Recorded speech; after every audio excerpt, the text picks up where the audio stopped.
Hola, buenas tardes, bienvenidos otra vez a este jueves de WIA. Estamos aquí nuevamente con una invitada muy especial. Gracias, Jenny Santamaría, por aceptar esta invitación a jueves de WIA. Ella nos va a estar contando un poco sobre toda su trayectoria, que es gigantesca, tanto en animación como en televisión infantil. Entonces, pues bienvenida, Jenny, muchas gracias por estar aquí. Hola, ¿qué tal, Carolina? Muchas gracias por la invitación. Bueno, les recuerdo entonces que nos pueden seguir en nuestras redes de WIA, en Instagram y en YouTube, para poder estar atentos a todo lo que estamos compartiendo. Vamos a empezar entonces, Jenny, cuéntanos un poquito cómo empezaste en la animación, cómo llegaste hasta allí.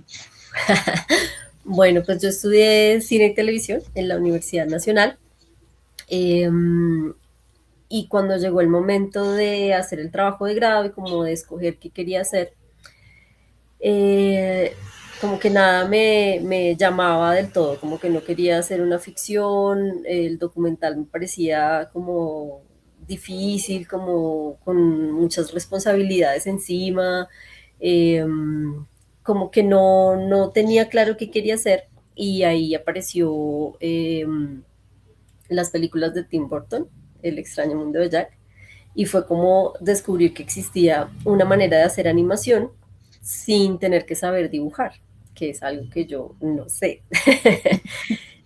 Pero sí me gustaba mucho hacer cosas con las manos, como tenía como habilidad para eso.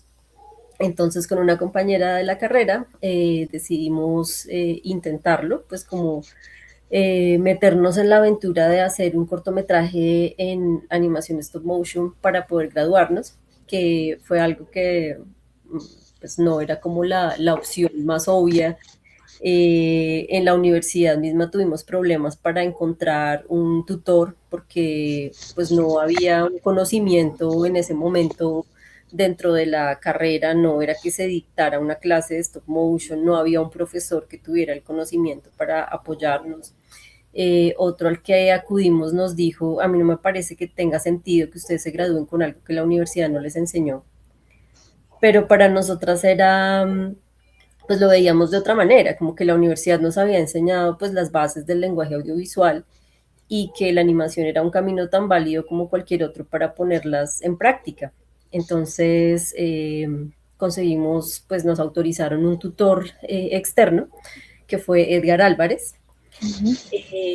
y pues nada, nos demoramos un montón, pero pues ahí logramos armar un estudio en mi casa y pues experimentando muchísimo en un momento donde no estaba a disposición como tecnologías que ahora hacen que sea mucho más fácil, pero pues decidimos embarcarnos en esa aventura y pues lo hicimos. Sí, eso me preguntaba, ¿no? Porque justo era como la transición de análogo a digital. Pues hacer animación antes de ese momento era tener una cámara de cine con obturador manual, ¿no? Entonces, ¿cómo resolvieron ustedes ese problema? ¿Ya había cámaras digitales que les permitían hacer como las fotografías de las secuencias o cómo hicieron? En ese momento trabajábamos con cámaras de video. Lo que hacíamos era obturar un momentito, pues como cada posición, obturábamos un momentito, parábamos y luego en la línea de edición cortábamos como una cantidad igual de cuadros de cada posición. Pues ahí probábamos cosas, ¿no? Podían ser 5 cuadros, 3 cuadros y eso pues armaba la secuencia. Súper difícil, ¿no? Porque igual, bueno, ya sí, los editores digitales estaban funcionando, pero igual era un trabajo, ¿no? Ponerse a Sí, cortar cada cuadrito. sí, digamos que eso era dispendioso, pero no era lo más difícil. Lo más difícil era que no tenías cómo monitorear la animación, ¿sí? Porque lo que teníamos era la cámara de video conectada al televisor y teníamos un acetato sobre la pantalla y ahí uno dibujaba como el contorno de las cosas y era pues la única manera de ir viendo más o menos, pero Sí. era mucho como intuición, prueba y error y también cómo aplicar las técnicas de los pioneros del stop motion, que era monitorear en el espacio, ¿no? Como que en lugar de monitorear en la pantalla el avance de un objeto, pues ponías una regla en la mesa y eso te permitía ver como cuánto ibas avanzando. Pero realmente fue una cosa de práctica, como que muy rápido eh, pues le cogimos el tiro y pues ya, era un poquito fluir, fluir con los objetos, que es lo que pasa con el stop motion, por más que monitorees un montón de cosas, pues sigue siendo eso, me parece, como una conexión ahí muy física con lo que estás haciendo. Y después de ese trabajo de la universidad, ¿qué más pasó? ¿Qué pasó después? Bueno, ahí pues hicimos el corto que duraba 27 minutos, que fue una locura. Ahí yo paré, pues paré un tiempo de trabajar en animación, empecé a trabajar como investigadora, como realizadora en proyectos de televisión pública casualmente. Solo hice una cosa muy corta en televisión privada, pero siempre todo me arrastraba un poco como a lo público. Eh, ya paré pues de trabajar con mi compañera con la que hicimos ese trabajo de grado y apareció un estudio de animación en Bogotá que hacía stop motion, entonces hacía como trabajos para ellos, pues como que me llamaban como animadora para algunas cosas, ahí pues como que no me desconecté del todo por un tiempo. Luego hicimos algunas piezas para un programa en el que yo trabajaba como investigadora que se llamaba Banderas en Marte. Ahí fue como el momento de retomar. Y después nos ganamos una convocatoria de IDARTES. Y pues era para hacer un corto en stop motion y ahí nos juntamos con otras personas que también pues trabajaban la técnica y de ahí salió Animaedro, estudio de animación, que fue el estudio que fundamos y en el que pues trabajamos por casi 7 años. Y fue un poco como formalizar como una pasión, un gusto en común con otras personas para volverlo pues una fuente de ingresos.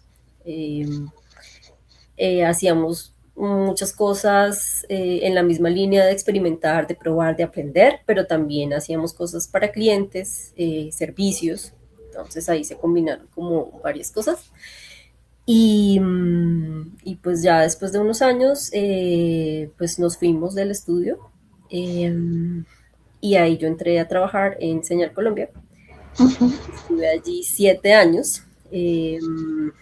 Conectada de todas maneras con la animación, porque en el camino, como que al principio las cosas que hacíamos animadas eran como súper oscuras y, no sé, trascendentales y muy personales, muy como obras personales.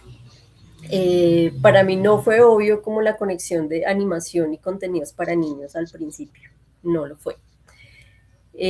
Pero sí en ese camino de hacer servicios y de como entender un poco la movida de la industria, pues apareció el asunto de los contenidos infantiles y pues ahí descubrí que era mi lugar.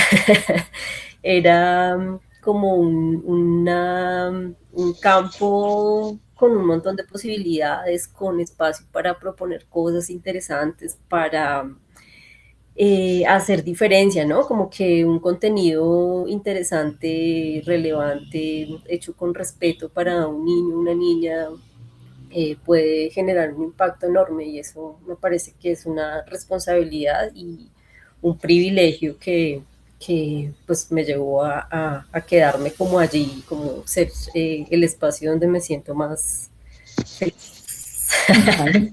Bueno, ¿te parece si vemos un trocito de ese reel de esas primeras cosas que hiciste Sí, saliendo de la universidad? el pasado, el gran Sí, pasado. sí, el viaje en el tiempo. Sí.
Y todos los escenarios y todo lo construyeron ustedes dos en tu casa entonces.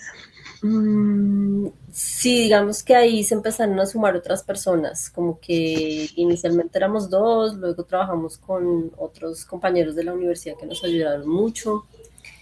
Pues luego se sumaron más personas y pues ya los equipos fueron cambiando hasta que pues en Animadero ya éramos un equipo de 4 inicialmente, luego 3. Y sí, digamos que entre los 3 resolvíamos como los principales cargos que se necesitaban para las producciones. O sea, en un momento viajas a Cuba, ¿cierto? A estudiar algo Sí, allí. ¿Cómo, sí. en qué momento ocurre esto y cómo te aporta irte hasta allá para todo esto que estabas haciendo en televisión infantil? Sí, digamos que ese fue como el momento en que apareció la posibilidad de hacer contenidos infantiles. Nosotros participamos en una convocatoria del Ministerio de Cultura para hacer una serie infantil. Eh, el proyecto quedó en segundo lugar,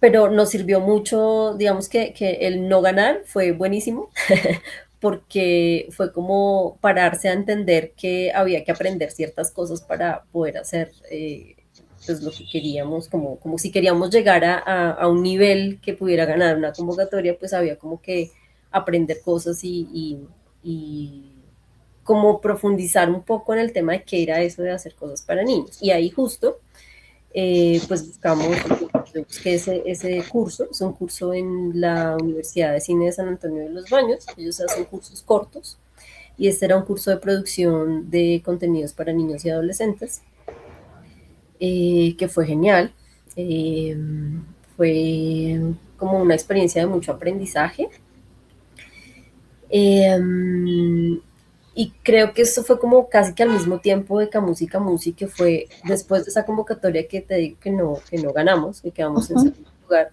fue como, bueno, ¿qué errores cometimos aquí? ¿Qué cosas pudieron haberse hecho mejor? Y un poco todo eso se aplicó en la propuesta de Camusi. Y ahí pues fuimos ganadores de esa beca de producción de serie de microprogramas para primera infancia y ahí fue cuando pues hicimos la serie, la primera temporada, que fue esta beca. Bueno, vamos a ver algo que hicieron antes, que es Caballito del Mar, o pues simultáneamente, eh, y luego vamos a seguir como conversando sobre eso. Dale.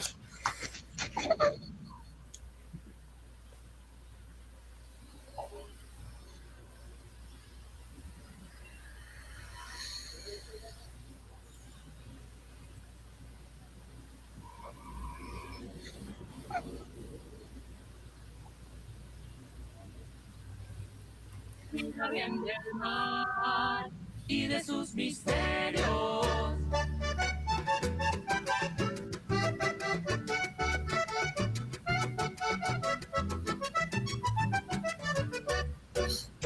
Soy un caballito de mar, cantador de versos, que galopa sobre las olas y enfrenta los miedos. Soy un caballito de mar, cantador de versos, que galopa sobre las olas y enfrenta los miedos. Ay, enfrenta los miedos. Ay, y enfrenta los miedos. Cuida bien del mar y de sus misterios. Que noches de tormenta, ay, prepararé tu sueño. Cuida bien del mar y de sus misterios. Que noches de tormenta, ay, prepararé tu sueño. A veces me doy baños de luna cuando el sol se oculta. En esos lindos blancos destellos mi corazón se acuna. A veces me doy. Por ejemplo, ¿para qué plataforma lo hicieron o para qué medio finalmente lo hicieron? Bueno, este es un ejemplo de las cosas que pasaron en Animaedro, que pues éramos como este espacio donde el stop motion era la manera en que queríamos expresarnos, que nos gustaba todo el tiempo experimentar, pues tratando de encontrar como nuevas maneras de hacer cosas.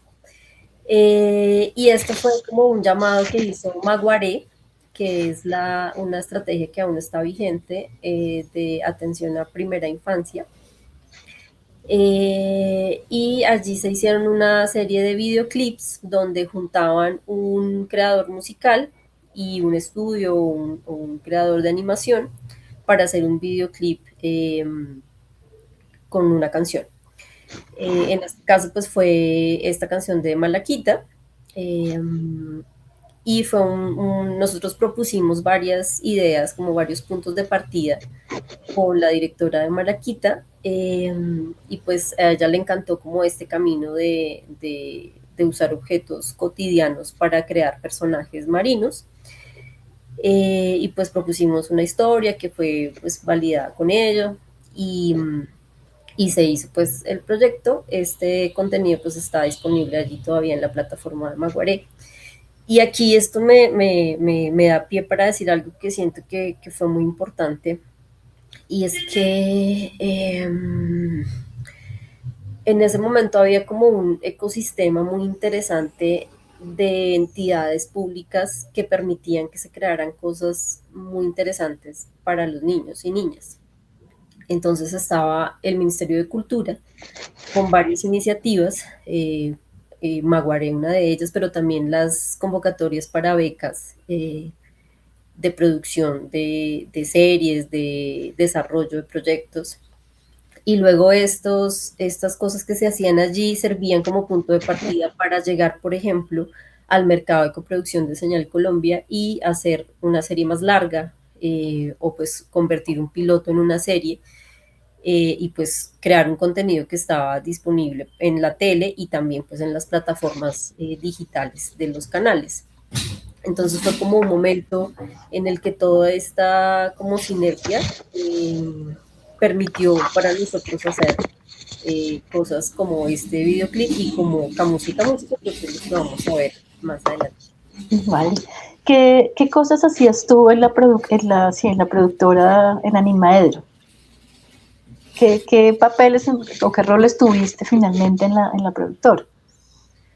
Bueno, yo hacía la parte creativa.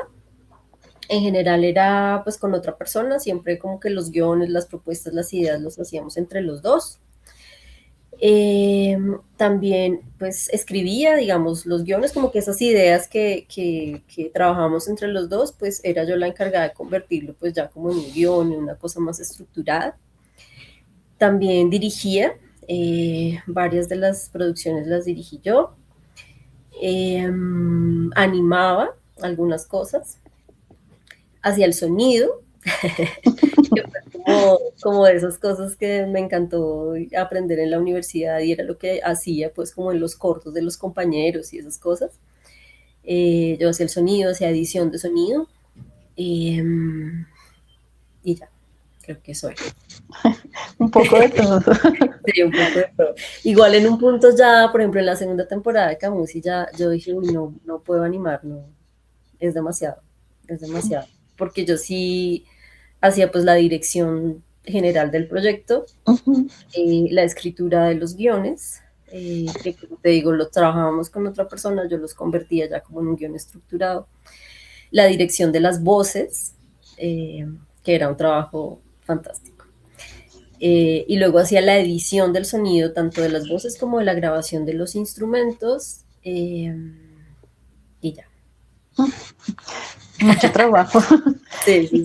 ¿Qué fueron esas cosas que mejoraron en Camusica Music? Tú decías que no habían quedado seleccionados con un proyecto. ¿Qué fue eso que aprendieron que debían incluir ahí en el proyecto? Creo que lo más importante fue como que uno tiende a pensar como, bueno, yo, ¿qué le quiero enseñar al niño? ¿Cierto? Entonces, como desde mi posición, ¿qué le voy a decir? ¿Qué le voy a mostrar? Y resulta que a veces eso que uno quiere con las mejores intenciones no es lo que el niño o la niña le interesa o necesita o lo que resuena con ellos. En ese primer proyecto tenía una intención muy didáctica, muy de tengo algo para enseñarte y tú lo tienes que aprender. Con Camusi fue muy desde el juego, desde la lúdica, desde darle al niño la posibilidad de experimentar algo interesante. Es como que ese punto de partida ya hizo que toda la propuesta fuera muy diferente. Y también con Camusi tuvimos la oportunidad de ponerlo a prueba en una etapa muy inicial del proceso con niños y niñas. Y eso fue extremadamente revelador, fue increíble todo lo que aprendimos con este contacto directo con los chiquis. Además que pues Camusi tiene un rango de edad, un público bien particular, que es para niños de entre 2 y 5 años. Y pues un ser humano de 2 años es muy diferente a uno de 5. Entonces, era, era también ver si eso era posible, ¿no? Como que siempre hay una tensión, creo, entre hacer cosas más comerciales, como que funcionen para mucha gente, que te lo compre cualquier canal, que sirva para cualquier plataforma. Ujú. Y por otro lado, en las cosas, sobre todo para preescolares, porque si 3 años de vida hacen una diferencia enorme, hay como una tendencia a cerrarlo mucho. Entonces, no era fácil como llegar a un producto que funcionara para esas edades. Y ese contacto con los chicos ayudó mucho a entender qué pasaba con el de 2 y qué pasaba con el de 5 y qué conectar allí. Todo un aprendizaje, ¿no? Porque si no, además, claro, es muy distinto como cuando un niño o una niña ve el programa solo, cuando lo ve en grupo, no sé, debe haber muchas cosas hay que considerar, ¿no? De acuerdo, así es. Tremendo. Pues veamos un fragmentito entonces de Camusi Camusi Dale. para que veamos de qué estamos hablando.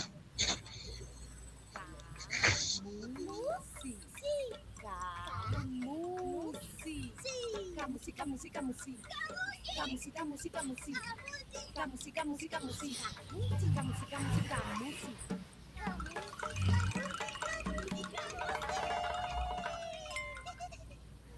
¿Listas, Sol? ¡Lista, Remy! ¿Listos? ¡Sí! ¡Vasija! Un tambor gigante. ¿Una lija? Es una moringa. ¿Morita? ¡Moringa! ¡Moringa, moringa, moringa, moringa, moringa, moringa! ¡Gamorín! ¡Moringa! ¡Moringa! ¡Sí! ¡Moringa!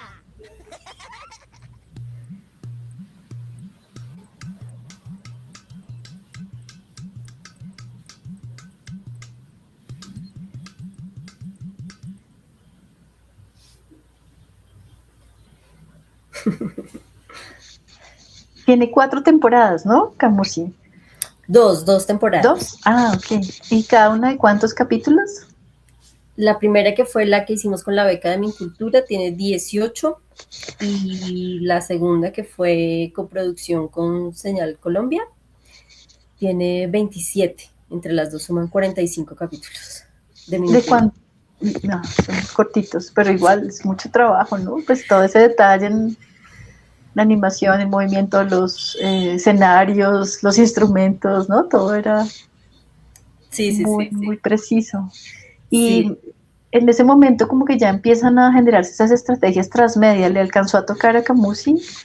Como pensarse...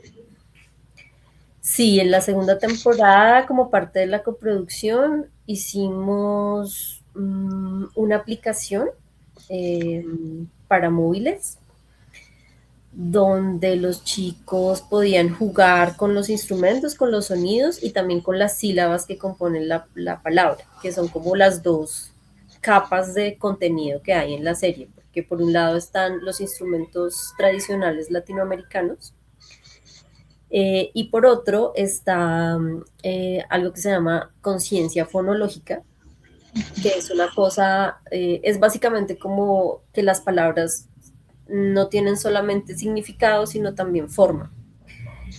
Entonces, aquí, por ejemplo, volviendo a la pregunta de qué hicimos distinto pensando en el otro proyecto, como que aquí ese contenido, digamos, curricular preescolar existe y está en toda la serie, pero lo que para nosotros fue descubrir eso, fue como darnos ideas para hacer más divertido el proyecto. Porque, digamos, la semillita pues de la idea es como lo que yo quería era que los niños y niñas de esta época y de las ciudades tuvieran la oportunidad de conocer esos instrumentos tan ricos, como esos sonidos, esas formas, esos materiales, que pues no todos los niños, o pues muy pocos, realmente tienen acceso como a esos instrumentos y era como una riqueza enorme allí que yo quería rescatar. E inicialmente pues era como un juego donde solamente se repetía el nombre del instrumento, pero ahí pues trabajamos con una asesora pedagógica que era profe de un jardín infantil y fonoaudióloga, y ella nos dijo, existe esto de la conciencia fonológica, es una gran oportunidad, y para lo que nos sirvió fue para buscar juegos de palabras siempre con el nombre del instrumento. Entonces, por ejemplo, acá que repiten moringa, moringa, moringa, y surge una palabra nueva que es gamorín, es como, es como magia, es jugar con la palabra. Pero eso tiene un nombre, eso se llama literación y es una de las características del lenguaje y bla, bla, bla. Pero pues claro, al niño no le estamos diciendo todo ese carreta técnica, sino le estamos proponiendo un juego que está en el sonido de la palabra, no solo en el sonido del instrumento, sino en el sonido de la palabra. Entonces, en esta aplicación, los chicos podían jugar como con las sílabas, formar palabras nuevas o no escuchar las palabras sino solo el sonido o al revés. Y la Eso, propuesta de la aplicación también venía de ustedes. sí, fue parte de lo que se propuso para el momento del mercado de coproducción. Y aparte de la aplicación, hicimos una aplicación de realidad aumentada donde con unos QRs en una pantalla tú podías interactuar con los personajes. Era una cosa muy sencilla, pero pues era como de poder escuchar el sonido y adivinar, como un poco simulando el juego que pasa en la serie, como que te tapas los ojos y escuchas y entonces tienes que tratar de saber qué es. Era como simular ese momento y pues en la realidad aumentada aparecían las opciones de qué instrumento era, pues para tratar de adivinar. Y una guía Cuenta, pedagógica también. sí, surgieron muchas cosas de ahí, ¿no? Fue un proceso bien, bien bonito y bien interesante. Sí. Quería preguntarte, ¿qué pasó con Animaedro?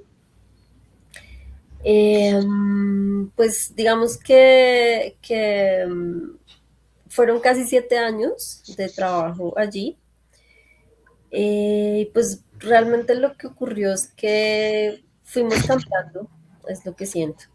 Entonces, como que lo que para mí personalmente inicialmente me ofrecía ese espacio, estaba bien, estuvo bien durante mucho tiempo, pero ya en un punto yo necesitaba una cosa más, no sé, como más estable, más, porque es muy difícil, emprender es muy difícil. Y es como una carrera de larga distancia, hay que tener como mucha resistencia.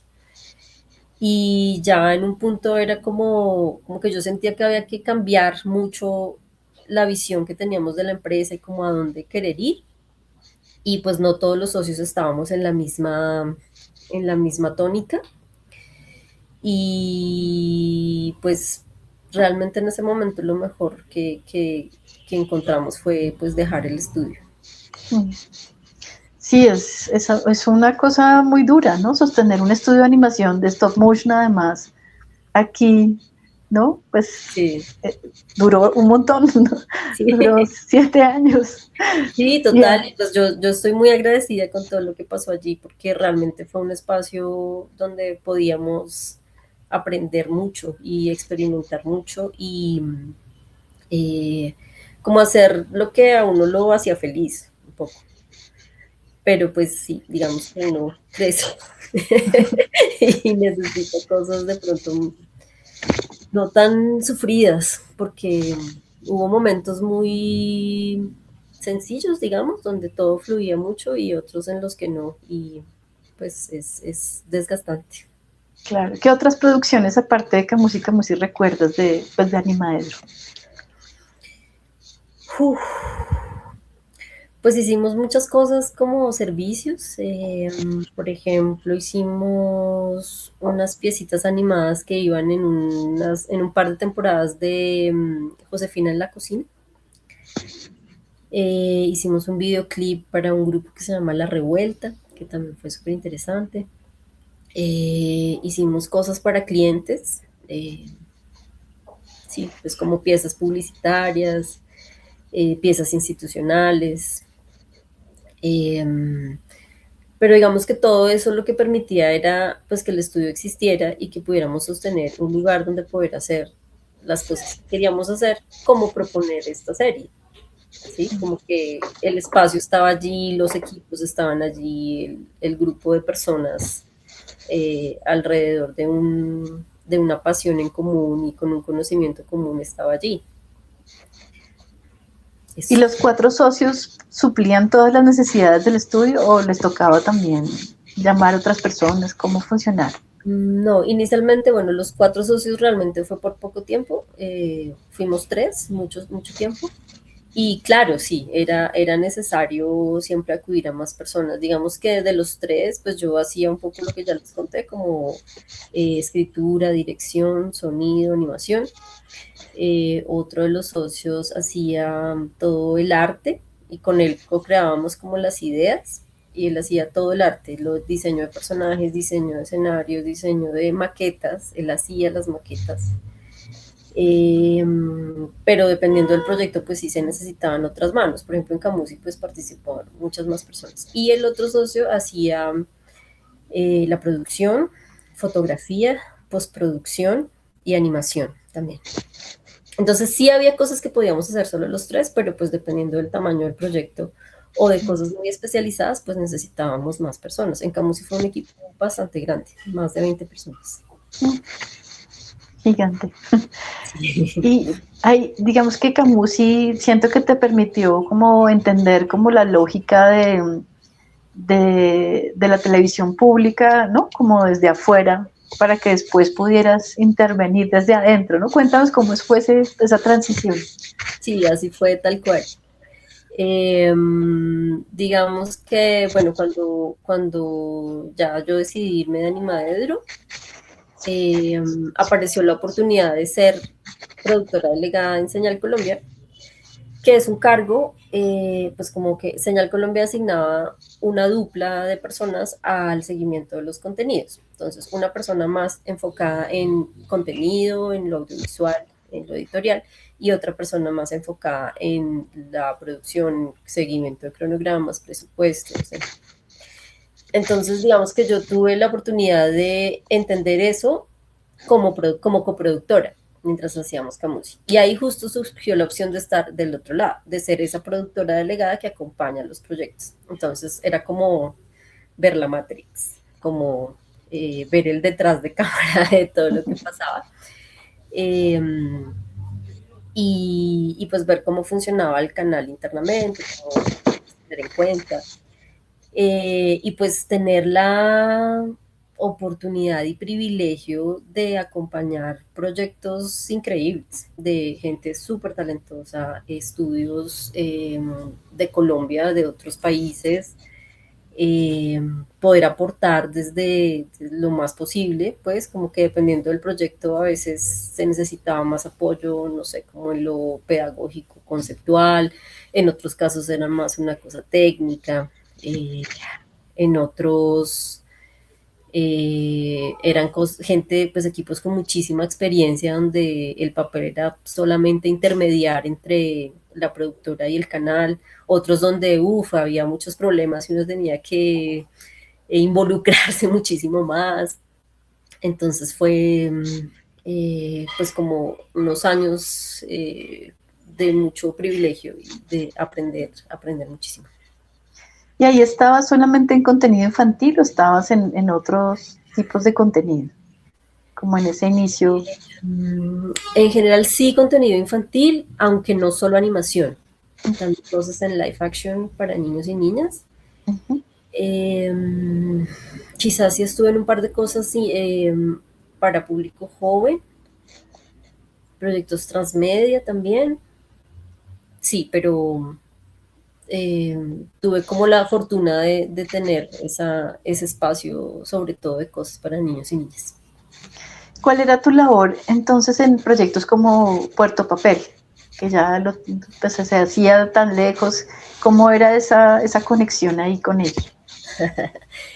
Puerto Papel creo que era uno de esos proyectos donde el equipo pues era muy grande, tenía mucha experiencia. El proyecto también era muy sólido. Yo llegué creo que en la segunda temporada, entonces ya había todo un desarrollo y hubo todo un tiempo para afianzar como qué era ese proyecto. En Puerto Papel creo que mi trabajo era traducir del chileno al colombiano. Que había cosas que era como, esto no lo van a entender los niños, por favor, díganlo de otra manera. Pero era un proyecto muy, muy sólido, donde la intervención realmente era mínima.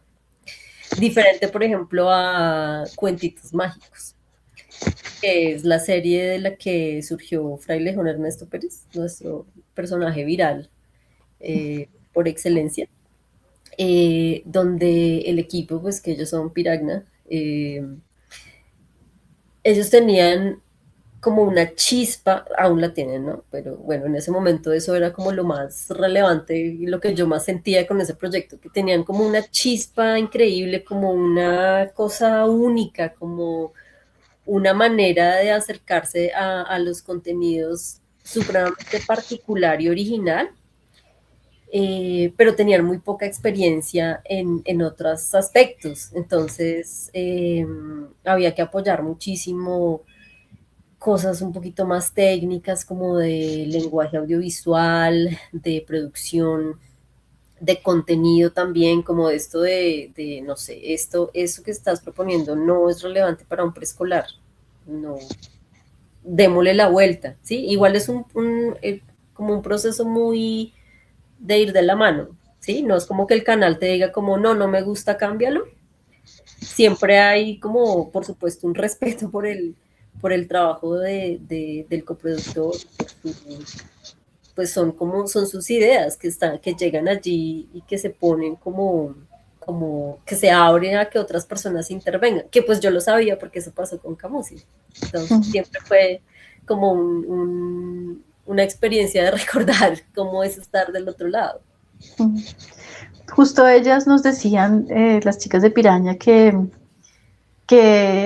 tenían la oportunidad como de hacer talleres y encuentros a veces en colegios y que en las ciudades grandes como que no había tanta recepción, pero que cuando llegaban a otros territorios, regiones más apartadas, eran así súper famosos, ¿no? Como que sorprendían incluso de ver cómo tantos niños sabían las canciones y se sabían los personajes, ¿no? ¿Tú has sentido como esas diferencias de los públicos?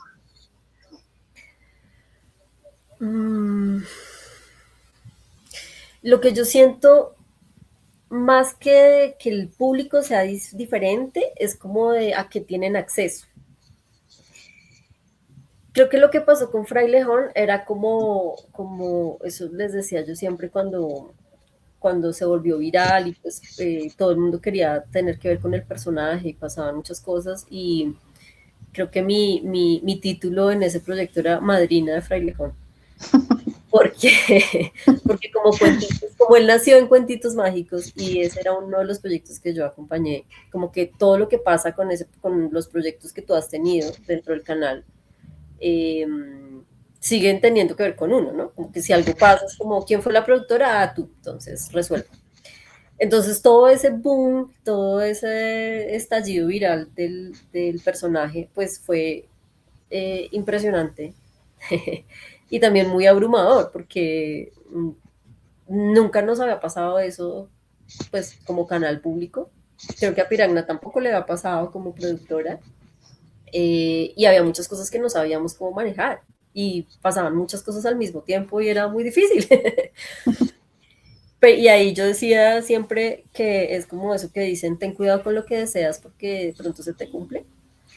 Eso fue lo que pasó con Fraile Home, como que tantos proyectos que se hicieron en Señal Colombia de altísimo nivel, hechos con el corazón, pensando en los niños y niñas, con el esfuerzo genuino de darles algo valioso, pero el alcance es muy pequeño, porque en las grandes ciudades los niños tienen cable, tienen internet, tienen el celular, y pues la televisión pública no es su primera opción.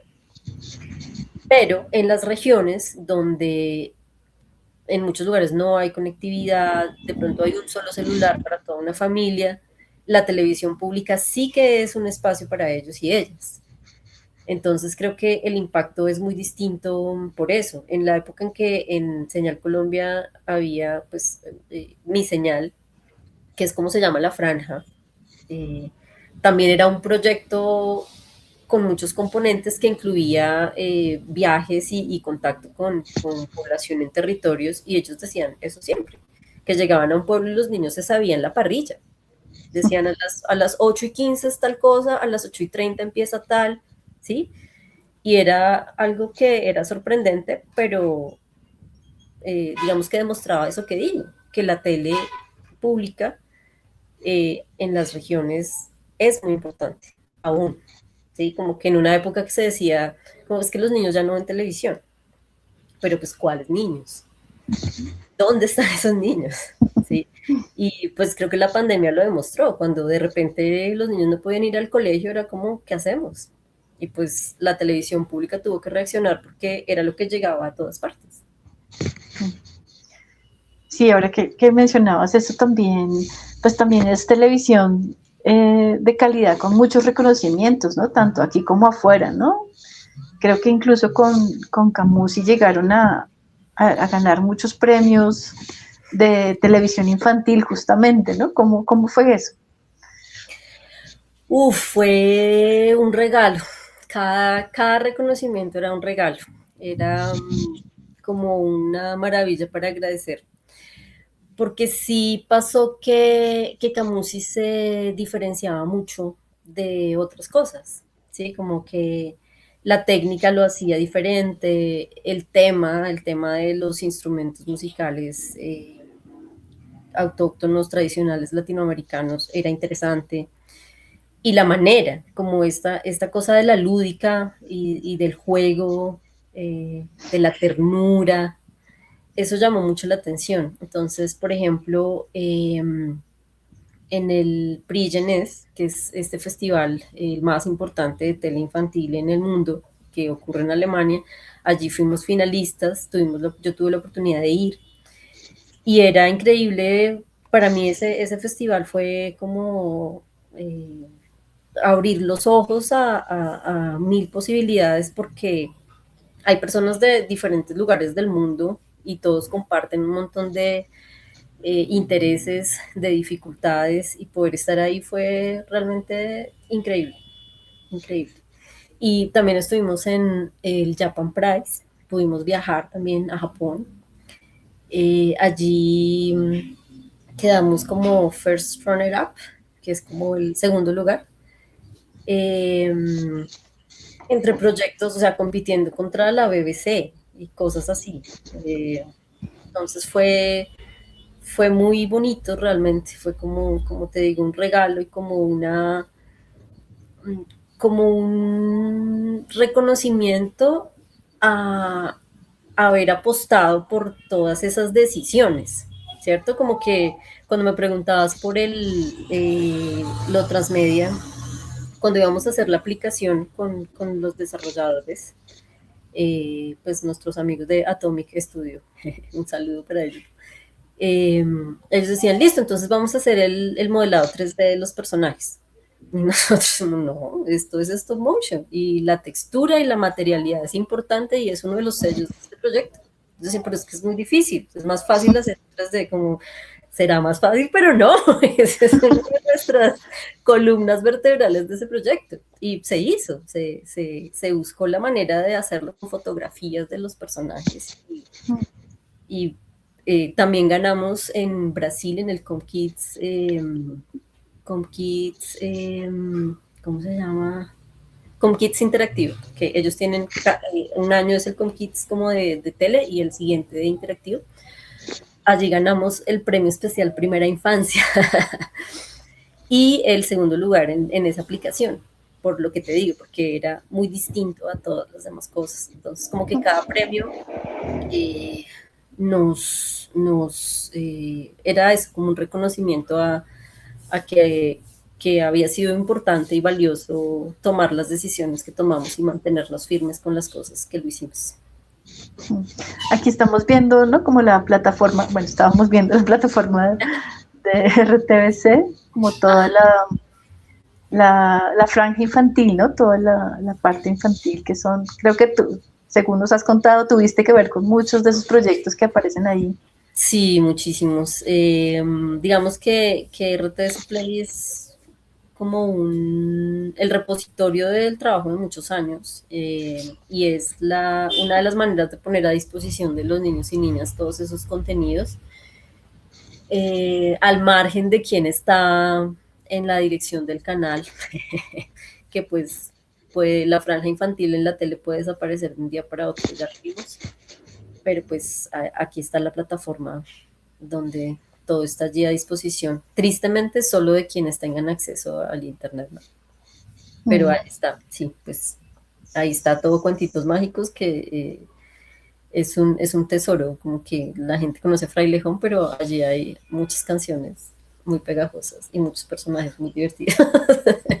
Y pues, entre otras cosas, ahí está Lula la vamos a cantar, allí también, Josefina en la cocina, allí, como les cuento, nosotros hacíamos las animaciones de un par de temporadas. Alex, de todas formas, es una de las series que eran en live action, pero que también tuve la oportunidad de acompañar. Bueno. Y bueno, ya mencionaste algunas cosas, pero ¿cómo sientes tú ese apoyo de las políticas públicas hacia ese lugar de la franja infantil? Pues digamos que hace un rato cuando mencioné ese momento como dorado, donde todo circulaba, funcionaba, había sinergia, pues digamos que ha cambiado mucho y pues es triste que se dependa de decisiones de pocas personas para borrar un poco esfuerzos de años de muchos equipos increíbles. Sí, en este momento digamos que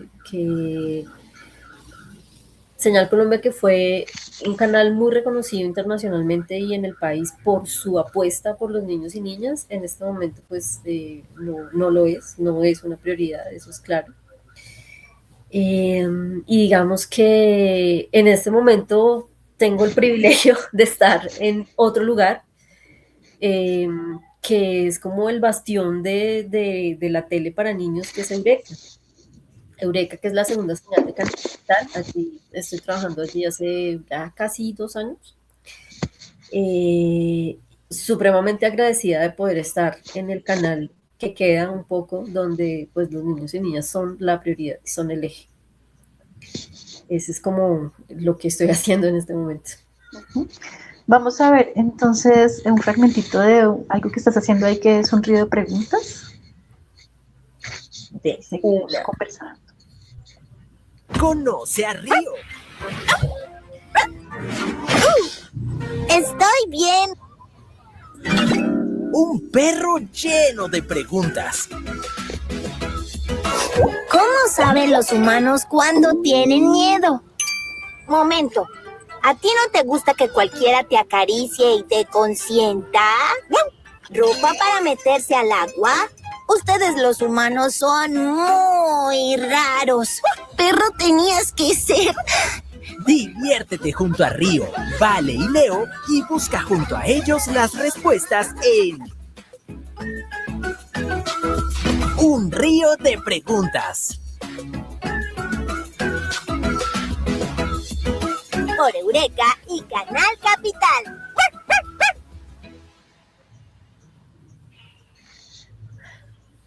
En todos estos años que llevas en la televisión pública infantil, ¿has visto como cambios importantes como en esa manera de pensarse las producciones o las infancias? ¿Qué has percibido tú ahí desde tu lugar? Sí, sí, claro, hay madurez, hay casas productoras, empresas, creadores independientes que llevan años haciéndolo y pues cada nuevo proyecto es un aprendizaje. Eh, digamos que también hay como espacios para tomar riesgos que aparecen a veces. Eh, y digamos que si uno recorre como la historia de la animación en Colombia y de los contenidos para niños, va a ver cómo eh, hay proyectos que surgen de intereses muy personales y muy internos de las personas, que se convierten en contenidos relevantes para muchos. ¿Sí? Por ejemplo, ahorita hablando de cuentitos mágicos, ellos proponían las cosas desde su lugar como padres, ¿sí? Varias personas del equipo como que veían una falta de cosas que querían que sus hijos o sus hijas tuvieran, entonces lo hicieron ellos mismos, como una cosa divertida, fresca, ¿sí? Ellos lo hicieron porque no veían que existiera. O un proyecto como Guillermina y Candelario, que pues surge de fosfenos, que desde Cali pues hay una población afro y como una tradición, una riqueza afro que no estaba en la televisión en ese momento, es como vamos a hacerlo nosotros. Eh, Camus un poco lo mismo, yo tenía unos recuerdos muy vivos de niña viajando a Santander, que es de donde es mi familia, y de ver unos instrumentos muy locos, como yo recuerdo la puerca, ¿no? Que es este sonido que suena como un cerdo, para mí era como, ¡ah! Sí, eso era lo que yo quería que los niños y niñas sintieran y experimentaran. Entonces como que hay una combinación de esas motivaciones internas, de esfuerzo, ¿sí? De muchas maneras, de formación, de aprender, de atreverse a ser emprendedor, ¿sí? Eh, y pues de un entorno que lo permite. Entonces, ejemplos hay muchos, aquí dije 3, pero son muchos. Y pues También ha aumentado un montón la coproducción internacional, ¿no? Pues se ha fortalecido mucho la latinoamericana, digamos, y pues con el resto del mundo también. ¿Cómo percibes tú eso, este momento para ese lugar de las coproducciones? sí, siento que hay como, pues ha habido cambios, ¿no? En cómo se consumen los contenidos, pues la aparición de las plataformas, la búsqueda de las plataformas por contenidos originales. Digamos que hay muchas cosas que permiten otro tipo de proyectos en este momento y pues el haber recorrido un camino antes permite que ahora se puedan hacer cosas, ¿no? También. Sí, ha sido un camino largo y difícil, ¿no? Sí, pero que recontra vale la pena. Bueno, Jenny, muchísimas gracias por contarnos. No sé si quieras contarnos algo más, mostrarnos algo más, en qué estás trabajando ahora. Bueno, pues de pronto contarles un poquito de Un río de preguntas, que pues es este proyecto que vimos, que tiene un origen distinto como a lo que hemos hablado, y es que desde el Consejo de Bogotá hay una preocupación por el tema del abuso infantil. Y digamos que un poco por esa política pública se designó un presupuesto para hacer este proyecto. Entonces el canal, nosotros hicimos la propuesta del formato. Esa pues fue una idea que yo propuse, que me siento muy orgullosa porque era un reto muy difícil, era hablar de prevención de abuso, o sea, crear un producto que funcionara como herramienta de prevención del abuso infantil, en un entorno donde hay mucha prevención por muchas cosas. Entonces como que del mismo consejo de donde sale esta iniciativa, también sale como preocupaciones de si los niños deberían recibir educación sexual o no, porque entonces los estamos sexualizando y no sé qué. Entonces era como una cosa de cómo tratar el tema de tal manera que no ofendiera a nadie, que no asustara a nadie, para que los niños y sus familias pudieran acceder a esta herramienta. Entonces fue un reto muy interesante, y digamos que ahí por eso llegamos, pues se propuso Río, el perro, que le daba como otra capa de información al asunto. Entonces como que había un punto de partida que era como a los papás a veces llegan los niños con preguntas que uno queda como, ¿qué le respondo? Entonces aquí está ese elemento, pero está Río que les hace las preguntas a los niños. Entonces, como que el detonante allí era cosas que son normales para un perro, no lo son para los niños. Como que cualquiera lo toque en la calle, ¿no? Que estás por ahí, cualquiera te acaricia como, sí, normal. Pero eso es normal para un niño. ¿Qué preguntas y qué conversaciones se pueden detonar a partir de eso?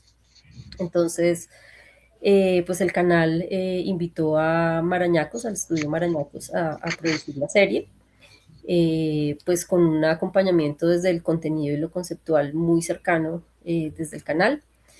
Y pues ahí está un río de preguntas que, aparte de los 10 capítulos que tiene la serie, que trata temas como consentimiento, las partes privadas y cómo se llaman, como que no sé, algo tan sencillo como nombrar los genitales por su nombre ya es una herramienta de prevención, y entender por qué el asunto de los secretos, cómo reaccionar si me siento en peligro.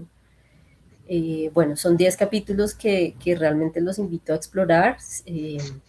Si tienen hijos, hijas, primos, primas, amigos, si son profes, hicimos también guías de uso pedagógico que están allí disponibles de manera gratuita para descargar, con actividades propuestas para trabajar los temas con los niños y niñas.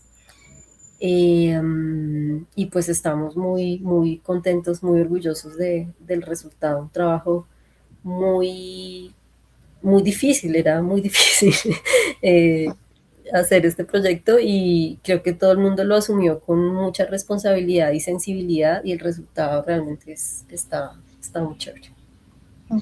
Sí, además son proyectos que uno pues percibe que hacen grandes transformaciones en lo social, ¿no? Como que llegan a muchos lugares de muchas maneras muy sensibles, muy, muy importantes para que las cosas difíciles se digan de una manera más fácil y también se comprendan de otras formas, ¿no? Está muy bonito todo esto que nos cuentas. Eso es como un ejemplo de lo que te digo, como que tantos proyectos que se han hecho con esa intención de llegar a los niños y niñas y mejorar de alguna manera su realidad. Este es como pues supremamente claro a ese respecto.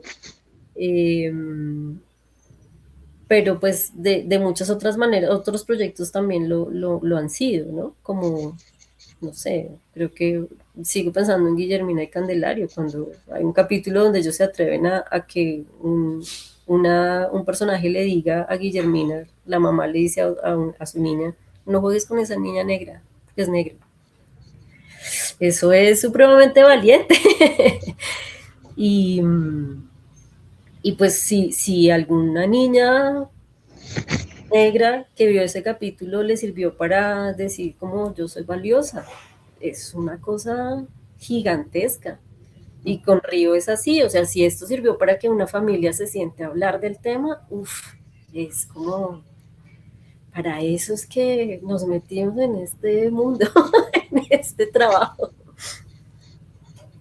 Sí. Bueno, pues gracias, Jenny, muchísimas gracias por compartir con nosotras hoy en este jueves de WIA todo este recorrido que has tenido, todas estas experiencias y todo este trabajo tan gigantesco. Entonces, no, muchísimas gracias, de verdad. Bueno, pues ahí nos veremos luego en otro jueves de WIA. Esperamos que nos sigan en nuestras plataformas otra vez, en el Instagram y en el YouTube. Y pues gracias por todo tu trabajo y por venir a conversar con nosotros. No, muchísimas gracias por la oportunidad. Realmente es importante poder como reflexionar un poquito sobre todas estas cosas. Bueno, gracias, que estés muy bien. Gracias. Chao.